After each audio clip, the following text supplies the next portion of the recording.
On va s'intéresser au personnage du grand monarque, qui pour certains catholiques est le sauveur qui viendra rétablir la monarchie de droit divin en France et mettra donc fin à la République et au règne de l'humanisme sans Dieu.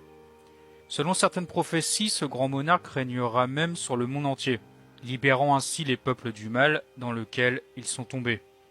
Ce grand monarque est donc à la fois le sauveur de la France, de l'Église et du monde entier. Et l'on verra que cette destinée universelle du grand monarque est loin d'être dénuée de sens, puisque dans d'autres traditions comme l'islam par exemple, ou encore l'hindouisme, le bouddhisme et d'autres traditions, on attend également la venue d'un messie ou d'un grand roi libérateur. Les mystiques catholiques ne sont donc pas les seuls à avoir prophétisé la venue de ce roi sauveur.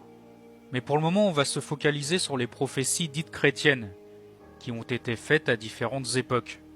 Cela va de l'Antiquité jusqu'à nos jours. Le Mirabilis Liber est un recueil de prophéties paru en 1522. On peut dire que c'est le premier ouvrage dont l'auteur est inconnu à avoir répertorié toutes les prophéties concernant le grand monarque. Donc là on parle de vieilles prophéties qui ont plus de 500 ans au minimum, et qui sont donc bien plus anciennes que toutes les prophéties modernes faites au 19 et 20e siècle. Je dis ça car ce sont souvent les prophéties modernes qui sont les plus citées, alors qu'il en existe de bien plus anciennes. Certaines de ces vieilles prophéties trouvent par exemple leur source dans des oracles antiques, les Sibylles, et on attribue même certaines d'entre elles à des personnages mythiques, comme Merlin.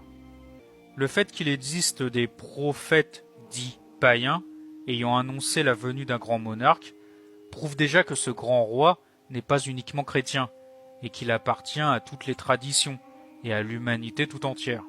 Son règne ne se limite pas à la France et à l'Église catholique. On peut dire qu'il est au-dessus de tout ça. Il transcende les frontières et les religions. Il unit toutes les traditions et les transcende en même temps, comme si ce grand roi était l'incarnation d'une tradition plus ancienne, une tradition originelle ou primordiale, à l'origine de toutes les traditions. On va maintenant citer quelques prophéties de saints et de mystiques chrétiens de différentes époques pour illustrer tout ce que je viens de dire. Prophétie de saint Thomas d'Aquin pour commencer, le célèbre théologien qui a vécu au XIIIe siècle. Dieu se choisira un homme selon son cœur et le chargera de paître le troupeau de son peuple.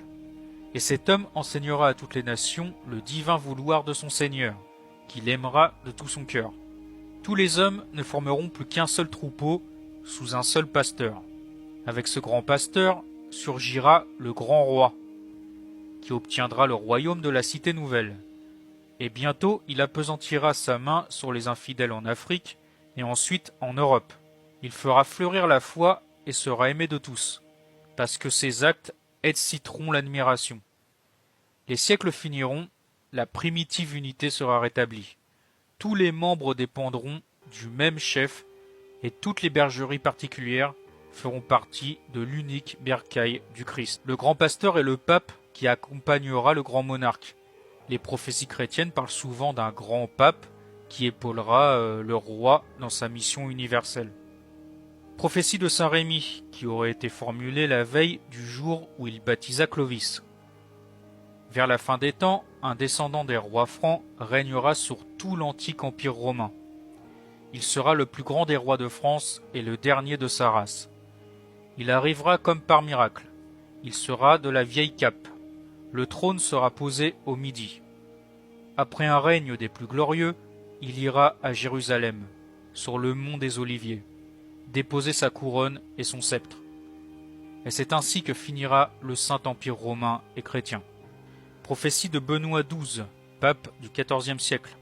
Un pasteur choisi montera sur le trône de pierre. Il rétablira les affaires de l'Église, dont il recouvrera le domaine temporel. Prodige de mansuétude, aidé par ses envoyés, le saint pontife rétablira l'unité religieuse. Il réformera le siècle et les mœurs, et le trône de France sera rendu au souverain légitime. Uni avec le monarque fort, toutes les résistances contre la vérité seront brisées, et une félicité incomparable régnera alors parmi les hommes. On retrouve donc ici le saint pontife associé au grand roi. Prophétie du père Jérôme Botien. religieux du XVe siècle. Et il y aura un enfant de sang du roi, que donneront les gens d'Artois. Il gouvernera avec prudence et honneur la France, et l'esprit du Seigneur sera avec lui. C'est ce qu'a dit l'Esprit.